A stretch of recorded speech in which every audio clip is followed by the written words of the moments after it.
Welcome back into another episode of the Daft on Draft podcast. I'm your co-host Corey Kennan alongside Dalton Miller as always. Today we're gonna dive into a little Daft or Draft. Before we do, Dalton and I hammered out some, housekeeping, some content stuff that we might go ahead and just bring up here. We've decided we're gonna do our summer scouting by school, so that's how we're gonna dive into here. When starting next week, that we're gonna give ourselves a week to get into some tape here and some things like that. But we're gonna go by school and we're going to go based off of postseason rankings. So, however the table fell at the end of the season. So, starting with Ohio State next week, we're going to do offense one day, defense one day, and we'll move on. So, we're going to do one school a week, and that's how we're going to attack this thing. So, I think it's a good plan of attack as well, starting with Ohio State next week. So. Speaking of, I've watched one of those players, and I'm dropping a film room on Max Clare tomorrow, tight end transfer from Purdue. But Dalton, welcome back in. Are you excited for another edition of Daft or Draft? I'm always excited for Daft or Draft. And also, for some schools, there won't be 2 episodes because there just won't be enough guys to talk about. We will see if there's enough guys to talk about for Ohio State, which is interesting to think of. But there might not be a ton of talk on the offensive side of the ball. That might just end up being a 10-minute podcast episode. And you guys are just going to have to deal with a little 10-minuter. But we will see how things go when we watch them. Let's get into Daft or Draft, Corey. Let's do it. Let's do it. So, Dalton and I also decided it's the off season, so we're gonna have one stupid Daft or Draft. It's not stupid. These will be the best Daft or Draft we do. One because non-football they're not about related football, Daft so or we Draft. can go and like really fight. Because here's the thing, Corey. For as fun as like we like to have, our like football opinions are too often too close to one another. Yeah. And I do think that we have some pretty good discourse in here. We have some pretty good discord. The issue is the way that we see the game is very similar. So we don't get to fight very often. So my hope for this is that the gloves come off. Stupid little topics, the gloves come off a little bit. Yeah. We're both in pretty good shape here. We can throw some haymakers at one another and have fun and be friends at the end of the day for it. So we will get into it today. But let's get into our first Daft or Draft. Let's get it. Yeah. So we're going to start off with some trending NFL news here.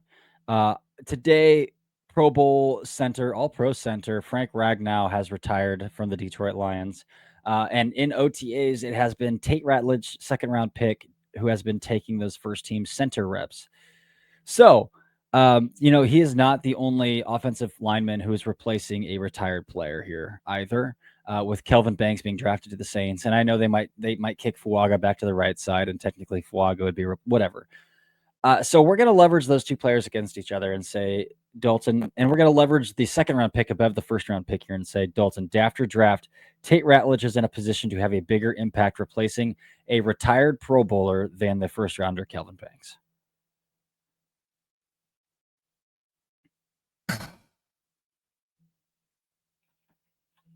Here's the thing. I really want to parse out the impact part of things, because at the end of the day, the Saints aren't going to be very good, and the Detroit Lions are going to be fighting for a championship. So when we talk about impact, are we talking about just how good or bad the player is going to be? Or are we going to talk about the importance of the player? Because no matter what, I think Tate Ratledge is the more important player, because the Saints. Let's rephrase it to year one success. Year one success for the player. Individual success, yes. Individual success. I'm going to go with Tate. I'm going to go with Ratledge here. And I'm going to go with Ratledge here because he's insulated. He is insulated by the rest of that Detroit offensive line.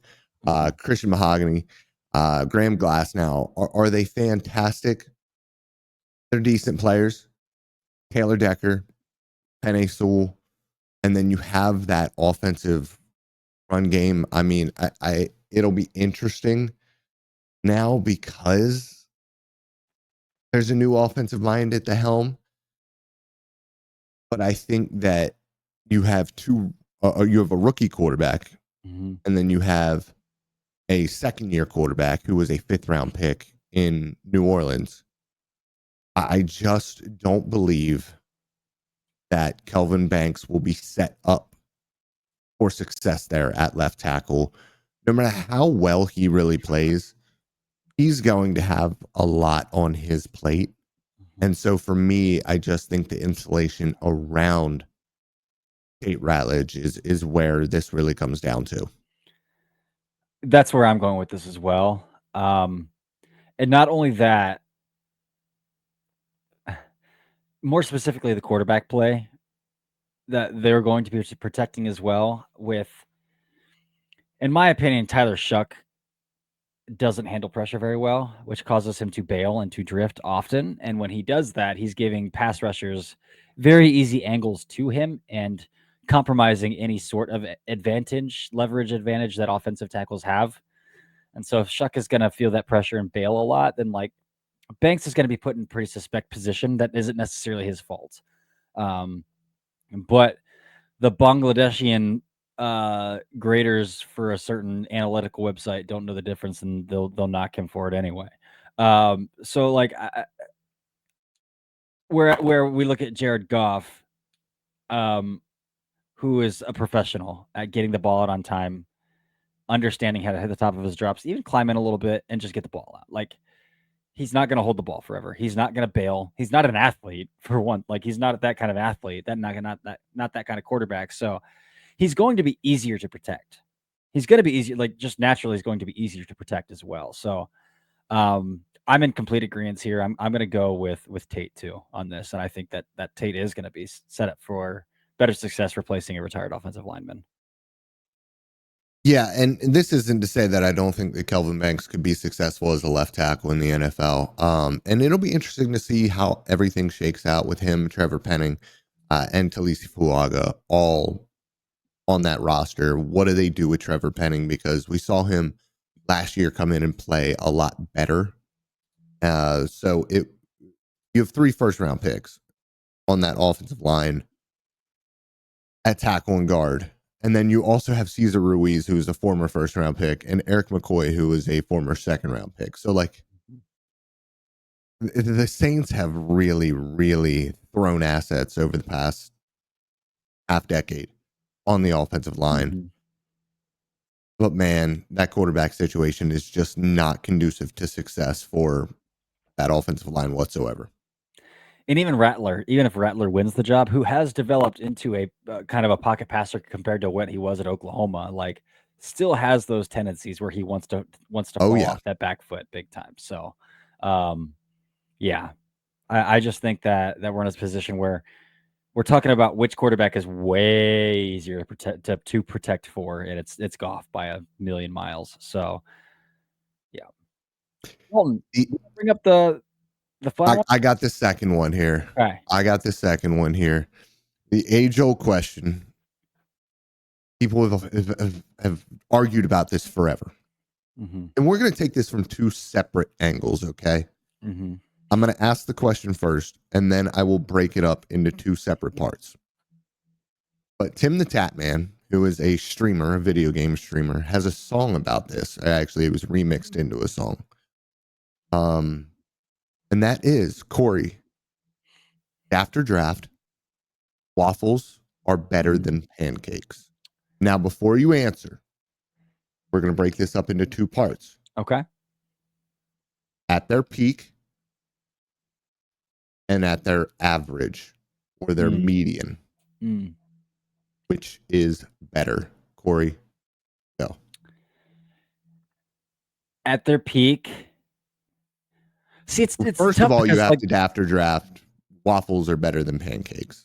We have to Daft it or draft it. So, like, we have to say that. Like, that's part of all this. You have to say Daft or draft. Draft. I'm going to draft it. Like, I just think, I mean, it's the same batter, right? It's just what medium do you prefer? Most of the time, it's the same batter. Waffle and pancake. No. Belgian waffle is a different... Belgian waffle. That's fair. But like, for one, what kind of waffle are you making? I don't know. It's just you make waffle batter and you make the batter and you put it in a waffle maker. Just the standard waffle. but I think it holds the syrup better. I think it holds the butter better.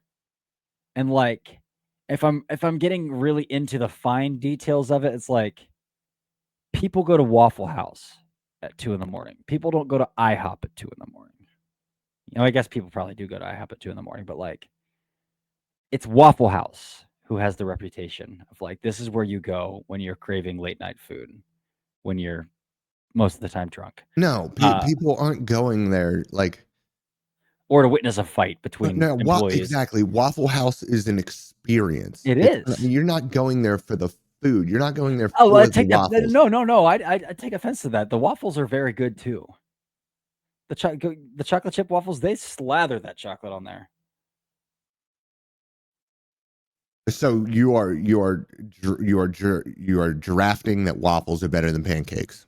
Yes, I am. And are you going to take that at their best and at their median, or do you have a different opinion? Uh, what really holds me up here is like some really well done like chocolate chip banana pancakes. You know what I'm saying? Like that. It might not get better than that at its peak. Like a nice plate of banana pancakes. Yeah, I'm just going to cut you off right here. I'm going to draft this as well. Waffles are better than pancakes, and I am taking that from the median opinion. The best I've ever had are pancakes. I mean, there were, and it's so funny because I'm here like in a bodybuilding prep and trying to get huge, and I have a ton of protein all the time. The vegan pancakes that I had at this place in Dallas that is no longer open were the best pancakes I have ever had, and it's not even close. It was like a chocolate pecan pancake, and the batter was so good. But that is where I agree with you. I think the average waffle is better. It is the better vessel for your toppings for sure. My issue with both of them, okay, is that if the waffle gets a little bit overdone, because it is a different batter, there's more sugar, more fat, more egg. Okay. The issue with the waffle is it can get kind of crispy and grainy and then it falls apart. The issue with the batter for a pancake is it becomes super duper dry. And the dryness of that on average is worse than like the crispiness that you get from like a waffle that's falling apart. You ever just like put your fork down in it and it just collapses? Yeah. And so that's upsetting.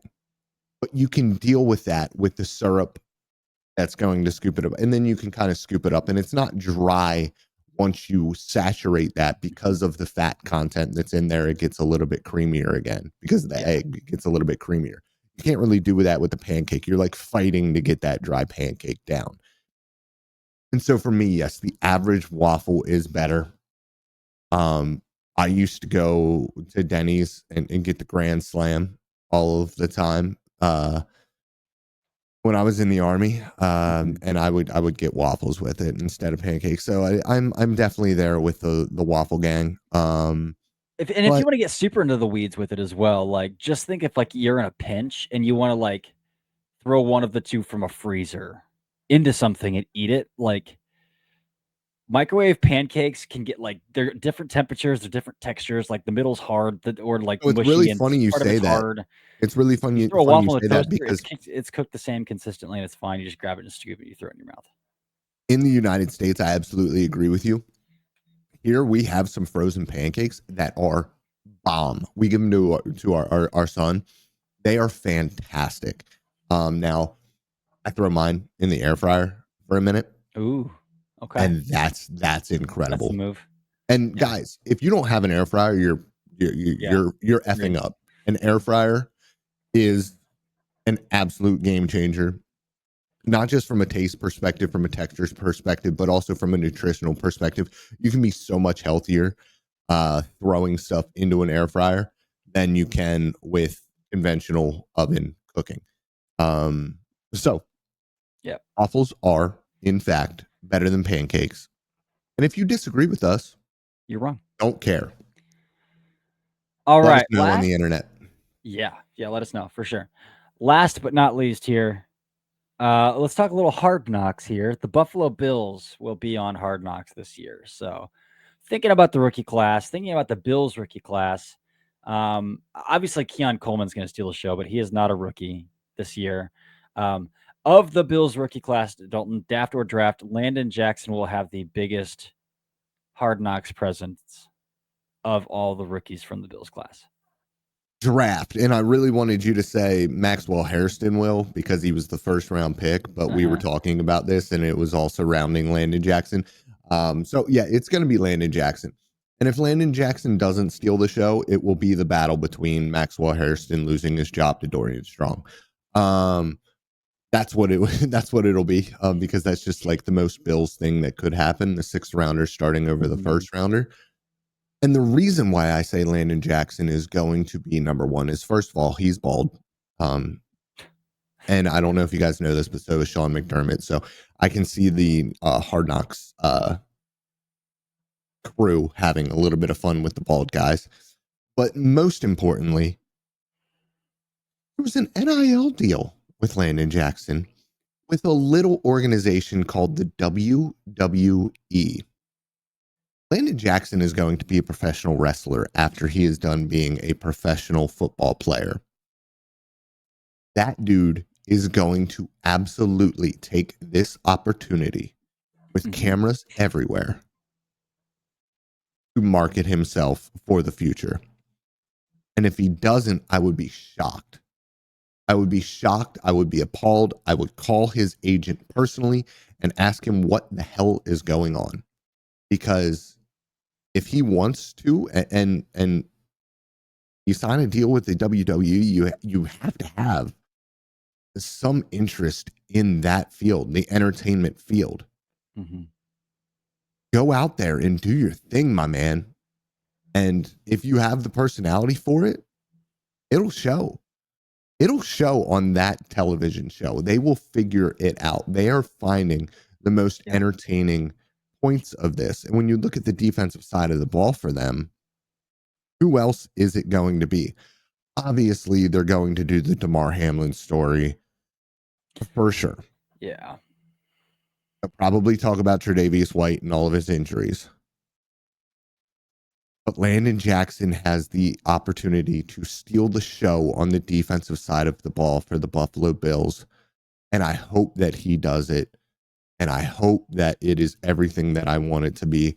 And I hope that it is a nice, not change up from Keon Coleman, but that it's a little bit, I just hope that it's as authentic as Keon Coleman is, because you, like you said, Keon Coleman's going to steal the show. Josh Allen is a goofball, who just got married. Yeah, and the funny thing about Josh Allen too is that he's 6'5", 250, and he legitimately looks like he's 16 years old. Like in the face, he looks like a teenager. And so for me, that makes him even goofier than he already is. And the other thing is that the Bills social media team is incredible. Very good. Outside of the Chargers, and the Chargers are different because the Chargers like actual like production team is good. Yeah. The Bills, the social media team, getting in the face of the players and having fun with them. No other team does it that good. And so I'm really interested to see if Hard Knocks is able to kind of incorporate and shine a light on just how good, and this is completely off topic, but how good that social media team is at what they do as well. I think that it would be a lot of fun to show that side of things. Yeah, I agree. They play off one another back and forth. A little pickleball action. I'm going to draft it as well about Landon Jackson of the rookie class. I mean, I think Maxwell's going to get some play, obviously. But I'm going to look at this from a football perspective. Joey Bosa's already hurt. Joey Bosa's always hurt. Michael Hoke, who they just signed in free agency, is suspended to start the season. We're talking about Greg Rousseau and AJ Epinesa as the only established guys on the depth chart who will be playing week one. I mean, Bosa could be back by week 1 ahead of Landon Jackson. So, like, I even think there's a very real storyline that, like, hey, this 3rd round pick it might play 40 snaps his first week of the season, and how do we get him ready to do that? I think is a storyline to follow as well. So I think I would agree. The only thing that makes me a little skittish about that is that they always follow those guys like on the fringe of the roster. You know what I'm saying? Like the Mm-hmm. fringe roster players, and so that makes me think like because we're looking at defensive tackle and like Ed Oliver, T.J. Sanders, Daquan Jones, Dwayne Carter are all locks. Is Deion Walker a lock as a 4th round pick to make the Bills, or is that going to be a player where they're going to follow his like? He came in as a surefire first rounder, fell to day 3, and now he's got to fight to be that 5th defensive tackle in the room with like Zion Logue.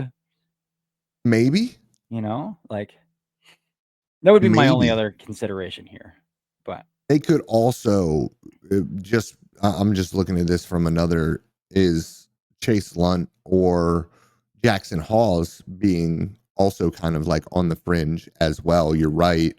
Um, Specifically with a guy like Hawes, who is just like a kind of like the tight end version of WWE, somebody who's going to beat the crap out of you. And so I don't know what that personality is like. But then you also have Chase Lunn, who was a UConn guy, small school guy, 6th round pick, and is on the fringe for offensive tackle reps for them. So yeah, they do kind of follow the fringe guys, and that does give me some pause with Jackson.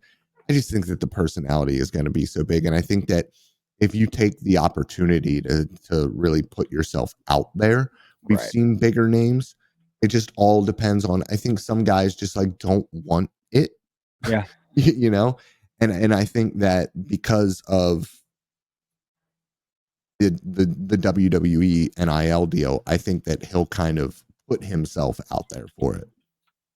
yeah, I can get on board with that for sure. Yeah, I'm cool with that. All right, Dalton. Well, that's another episode of the Daft on Draft podcast. Do you have anything you want to say to the people?